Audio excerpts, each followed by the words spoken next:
feel like black people, remember when Tupac was like, we run from Rodimus, we run from these niggas with that punk ass gun, we run from, yo, we ain't shit, man. That's how we feeling, man. You know what I mean? Sometimes, Nah, but like we scared, bro. But what I'm saying is but we scared, man. You not scared, I'm not scared. I'm not scared. I never been scared. That's what I'm saying. But I've been telling niggas they were scared since 2004. I've been like, y'all niggas is scary. This is we not the enemy. We not each other's enemy. No, that's the thing. But what I'm saying, it has to be. That.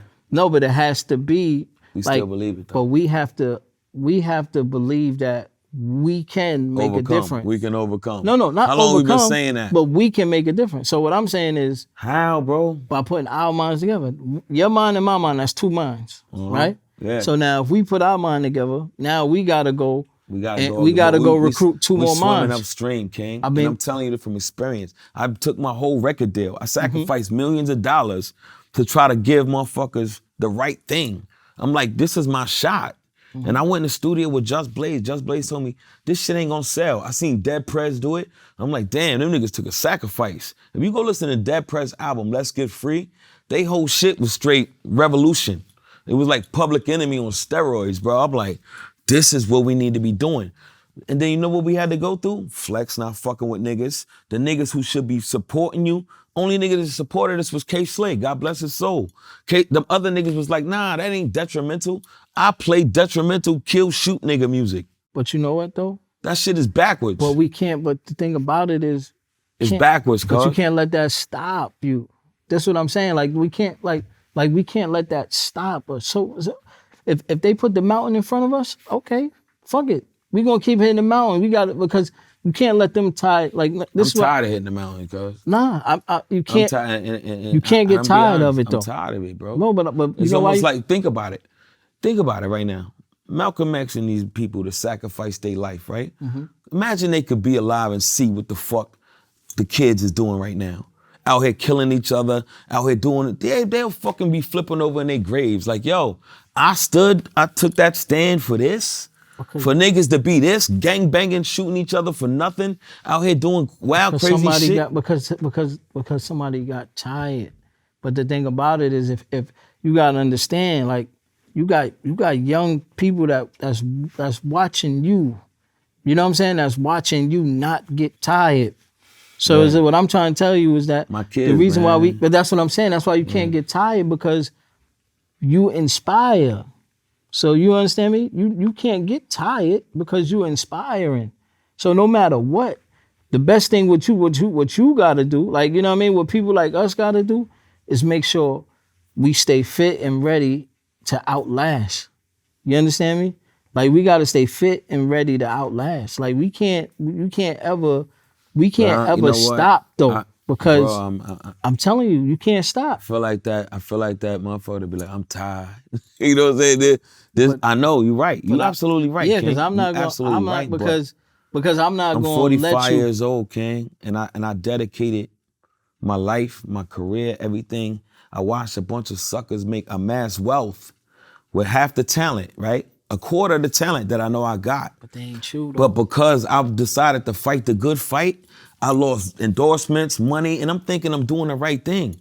And I've always been taught ain't no right way to do something wrong. So I'm looking at it and going, damn, bro, my struggle ain't paying the bills. I'm watching these niggas talk about the most negative shit that I know is a detriment. Like you said in one interview, the shit was like the new crack.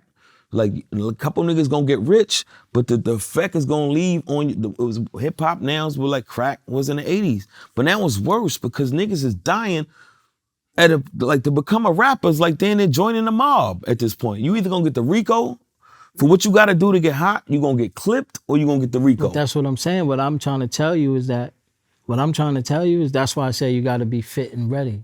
Because it's spinning back around. And you're gonna get everything that this game owes. It's gonna get to you. Don't owe me nothing. No, what I'm saying, no, it owes you a lot. Nah, no. You can't. You can't. That's what I'm saying. You can't say you tired, and you can't say you're getting tired and say it don't owe you nothing. You sacrificed a lot. It owes you. You know what I mean? That's why you outlast, and it's gonna spin around, and it's gonna come to you because they getting tired of it. So you understand me? They're getting tired of it. So what I'm trying to tell you is that, and what happens is, you a principled person. So right now, if you go against the principles, like you that's what happens. You go against the principles, you know what I mean? You're gonna be looking. I'll never go against the principles. But that's what I'm saying. I'm never gonna do that. So but at the same token, I'd rather just shut up and then be a hermit and be the motherfucker who feel at the end of the day be like, I should have spoke. I should have kept going. Yeah, because they not gonna shut up. Because it make me want to exactly. So it make me want to when I turn on YouTube and I look at a lot of these YouTubers and a lot of these people that's supposed to be speaking for our people, and all they do is represent everything that's a detriment. It makes me say, I wish I could smack the mustache off this nigga right here, because when you put your voice out there to these people, it's like Malcolm X, and not to keep using Malcolm as a reference, he stood on the corner with a megaphone to reach the people, regardless of what he was speaking. Like, he felt like we get microphones to a big ass audience, right? You get this big ass audience, and you ain't got nothing righteous to tell them. You ain't got nothing to say to them. Except, yo, go drink this liquor, go fuck these hoes, go do this, go shoot at some niggas, go shoot at some niggas that look like you. Go do something that's detrimental to you, the growth of who you are. But that's what I'm trying to tell you. That's why we're gonna pay you to do it. But that's why you don't want to, that's what I'm saying. Like, the difference is that this is what I'm trying to tell you, is that you can't rely, like, we can't rely on the way that we can't rely on what the devil uses to help us. You understand me? Well, we gotta start helping ourselves. But this what I'm saying. No, what I'm saying is that, he bro. bent, but like niggas you said, know too much at this point. But like you said, Malcolm was on the corner with a megaphone. You're right. So what I'm trying to tell you is, but Shaquille O'Neal is on ESPN calling Kyrie Irving an idiot because this man took a stand, right? And go, you idiot, he's an idiot. Now Shaquille is influential. This is one of the most popular black men in history far as ads go, right? This nigga probably got more advertising than Michael Jordan probably. So your voice is very, very powerful. You go on there and call this black man who look at something and say, yo, I'm just trying to find out my heritage and find out who I am, and call him a fucking idiot. You just set niggas back 3 million feet. You set niggas back, bro, because you know how many people follow that rhetoric? Because I sometimes I go on there, I go on social media and I read it. So now that people are like, Shaq, what the fuck, why would you do that? Now he's in a hot seat. But you know how many people? But that's already people that thought like that already. Man, that's what I'm trying to tell you. Some people was on the fence. But what I'm saying, that's people that, what I'm saying is, on the fence with it. That's people that, but this is what I'm trying to tell you. That still don't stop the truth from being the truth. So what I'm saying is that Shaq could say, he could call Kyrie an idiot, right? Right? He could call Kyrie an idiot, but then who's the idiot when the truth still stands on, when the truth still standing? So what I'm saying is you can't, like. But how long is it gonna take us to get to the truth? Because we ain't nowhere near the truth. Because you got it, but we're not nowhere near. I mean, we know the truth, like you said, you and I. But I'm talking about the masses. I'm talking about our babies. I'm talking about that inner level you was talking about, the in-betweeners, right? That's what I'm trying to tell you. Because when are they? Because they're gonna raise the next generation. And think about it. If we not raising this generation coming under us, what they gonna teach the next generation? That's what I'm trying to tell you. What I'm trying to tell you is, I think where we go wrong. I think where we go wrong is that, like I said, you try to fight.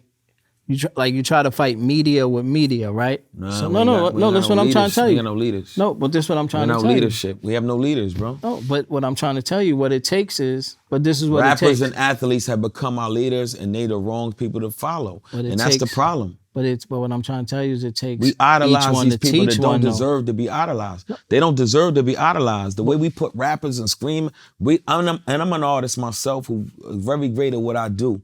And I see the way people even meeting me, I'm like, yo, bro, I'm just like you. Like, people will go and be fanned out and be, oh my God, blah, blah, blah. Niggas offer you their girlfriend. Yeah, you wanna fuck my girl? I'm like, nah, I don't wanna fuck your girl, bro. She's cute. And stop tempting me, but no. I'm like, damn, but why? Because I'm Saigon and shit. I'm like, this is retarded. Like, I've had that kind of shit happen, bro. No, but that's what happens. But the thing about it is. So think about a nigga like who's a real superstar. These are people who idolizing these false idols. They false idols, and we give them all this power. And then they take the power and lead niggas to the slaughter. But we don't. But that's the difference, though. That's why I said that's the importance of you being around. No matter how hard the fight get, you being around. If you look at my first album cover, I got tape on my mouth. My album cover, I put tape on my mouth before it even came out. Because I said, they're not going to let this shit get out, the shit that I'm telling people.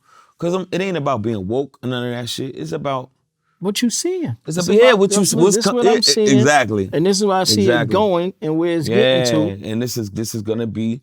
We're not going to be able to come back from this. Nah, because when you foresee it, you can. Like, so it's like when I did a rhyme 20 years ago. And I'm like, what happens when the value of platinum is gold and rapping is old? Because every story about selling the crack and busting the guy has been told. You know what I mean? Like, this is what we in right now. But see, what you plan for is, and I said, I'll be right here. Let me shift for a second, right? Because like a lot, rest in peace to Takeoff, but a lot is going on with this checking in thing. And this is, I think, something that's it's been around. If you go to another city, hopefully you know somebody. Yeah, you just like, yo, you just make a call, yo, I'm in town, it was different. Yeah. You know what I mean? It was. But all that check-in shit, like I gotta meet a stranger who I don't even fuck with and be like, hey, I'm in town. Like, where do I sign my name at? Like, I'm checking in. Like, are you checking into a hotel? So when you seeing this being prevalent and then you seeing the young Takeoff die, you know what I'm saying? When he had supposedly was with people who was supposed to be protecting him. Right? Mm-hmm. Do you think this is just something that's tied up into what hip hop has become? Do you believe in it? Is this something you like, I think it's right to check in. I'll check in out before I check in. No, it's what I'm saying is... I ain't never checked in my life. I've been all over the country and God is my bodyguard.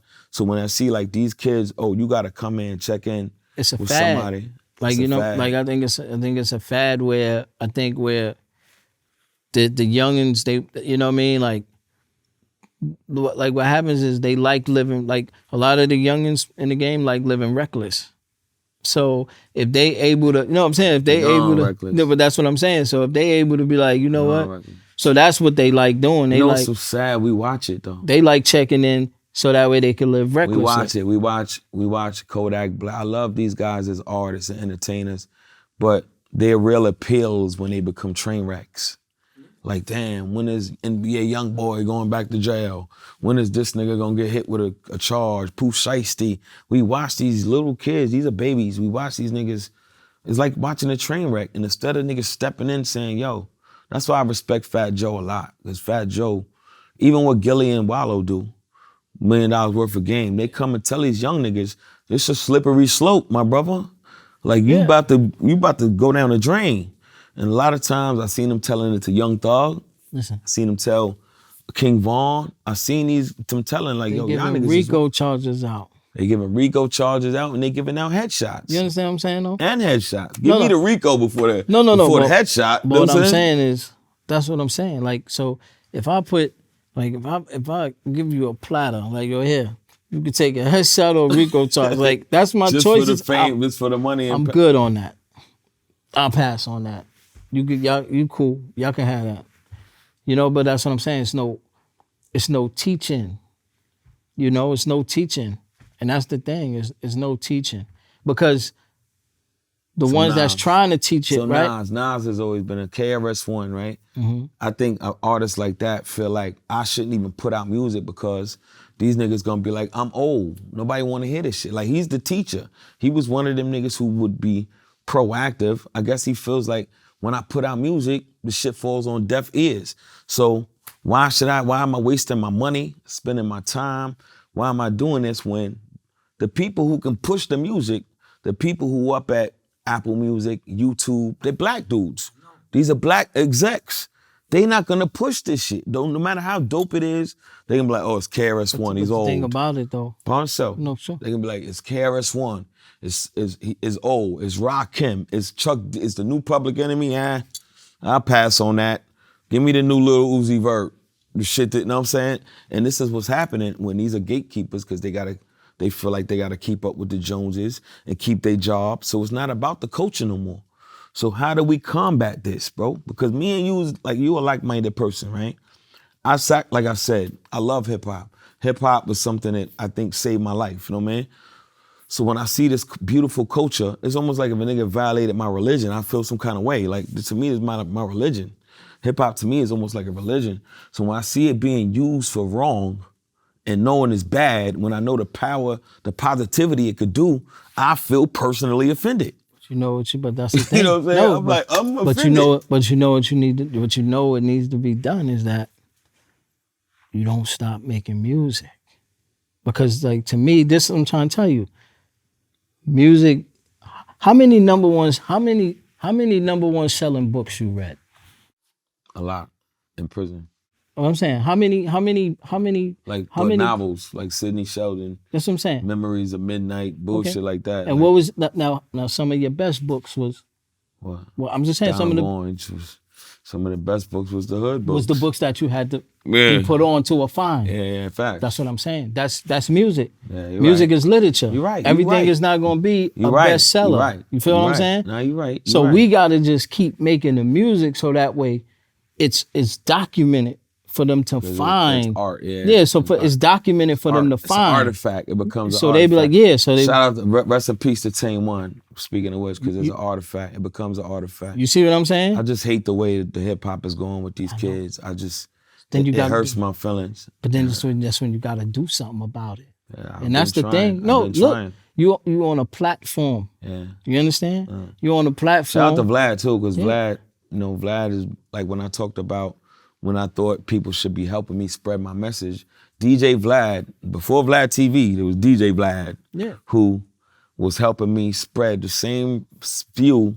Like, I always been about, all right, man, it's cool to have fun and all that shit, but we got to get it together. Like, the party does end. Like, life is about reality. Yeah, because... And so I wanted to be the voice of the reality part after you done threw up on your boots and all that shit, had all this fun and shit, drank 20 bottles.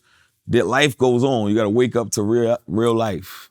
No, real life. And that's when I come in. So, yeah. And that's the thing. Like, you got real life, because what you got to understand is that, they could be driving Bentleys right here, right? We could walk outside and see them driving Bentleys, but we've been around the world, so we know it's dirty water in India and stuff like that, where people going through real shit around the world. Yeah. That's the difference. That's why I'm saying, like, our music. Bro, I'm Haitian, so I look at Haiti to this day.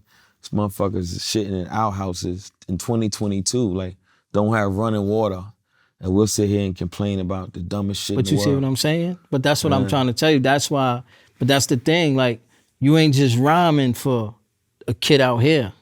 You know what I mean? When we rhyme, our rhymes, when they go do the math and see our joint, you see how we global. I just hate the fact that something is so right just gets. I guess that's life. I guess the people, what they say, negativity spreads faster. That's like when you watch the 11 o'clock news.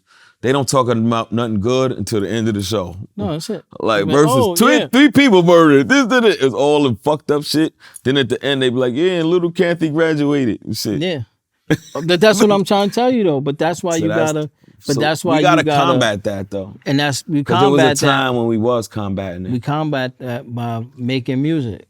There was a time when that was in the forefront. But I'm saying, but you combat that. That was in the forefront. By making music. You know what I'm saying? We gotta continue to make music and spread so that way it's documented.